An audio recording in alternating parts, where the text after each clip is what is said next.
नमस्कार, ये आकाशवाणी शिमला है। अब आप राजकुमारी चंदेल से कोविड-19 पर विशेष समाचार सुनिए। देश में कोविड-19 से स्वस्थ होने की दर 95.49% हो गई है। कोरोना संक्रमण से अब तक 1,12,05,160 लोग स्वस्थ हो चुके हैं। मौजूदा समय में देश में कोरोना के सक्रिय मरीजों की संख्या 3,68,457 है।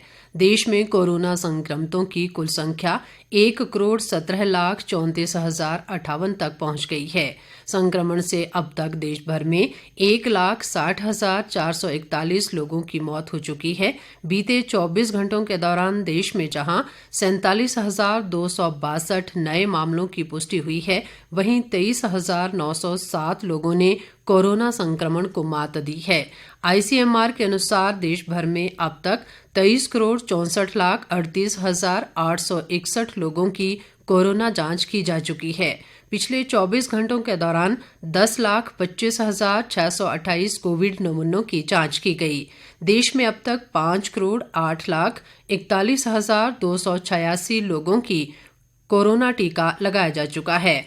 पिछले कल देश भर में कुल 23,46,692 लोगों को कोविड वैक्सीन लगाई गई। प्रदेश में कोरोना संक्रमितों की संख्या बढ़कर 61,035 तक पहुंच गई है। स्वास्थ्य विभाग द्वारा जारी बुलेटिन के अनुसार पिछले कल राज्य में कोरोना के 157 नए मामले सामने आए हैं।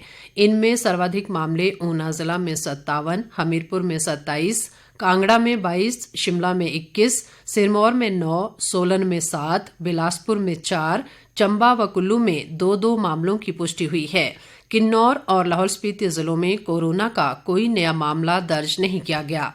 इस दौरान 83 कोरोना रोगी स्वस्थ भी हुए हैं। वर्तमान में प्रदेश में कोरोना के 1,455 सक्रिय मामले हैं और 58,550 लोग अब तक स्वस्थ हो चुके हैं।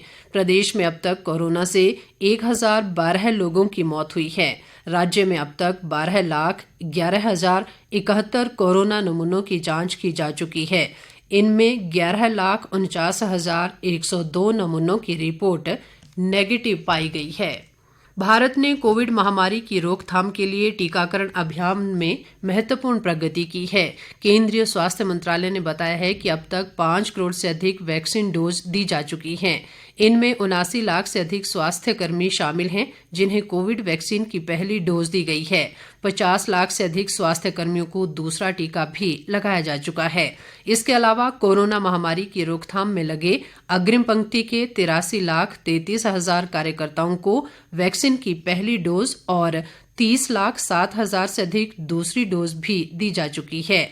सरकार ने कहा है कि कोविशील्ड वैक्सीन के 2 डोज के बीच 4 से 6 सप्ताह का मौजूदा अंतराल बढ़ाकर 4 से 8 सप्ताह कर दिया गया है। यदि वैक्सीन का दूसरा टीका 6 से 8 सप्ताह के अंदर लिया जाता है तो अधिक सुरक्षा सुनिश्चित होगी, लेकिन दूसरी डोज लेने में 8 सप्ताह से अधिक की देरी नहीं होनी चाहिए।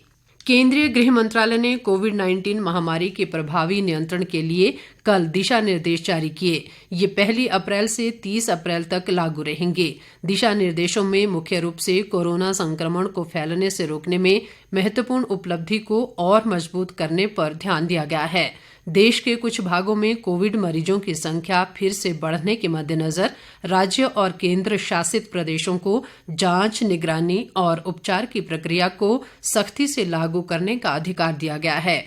उन्हें ये भी सुनिश्चित करने को कहा गया है कि प्रत्येक व्यक्ति कोविड से बचने के नियमों का पालन करे। सभी पात्र लोगों को टीके लगाने की प्रक्रिया तेज करने को भी कहा गया है। विभिन्न गतिविधियों को फिर से शुरू करने की सुनिश्चित बनाने और महामारी से पूरी तरह बाहर निकलने के लिए निर्धारित कंटेनमेंट रणनीति का सख्ती से पालन सुनिश्चित कराने के निर्देश दिए गए हैं। इसके अलावा केंद्र और राज्य सरकारों द्वारा जारी दिशा निर्देशों व मानक संचालन प्रक्रियाओं का सख्ती से पालन करने की जरूरत पर बल दिया गया है। देश की अर्थव्यवस्था का आकलन करने वाली अमेरिकी रेटिंग एजेंसी फिच ने अगले वित्त वर्ष के लिए भारत के सकल घरेलू उत्पाद की वृद्धि दर को संशोधित करते हुए 12.8% रहने का अनुमान जताया है।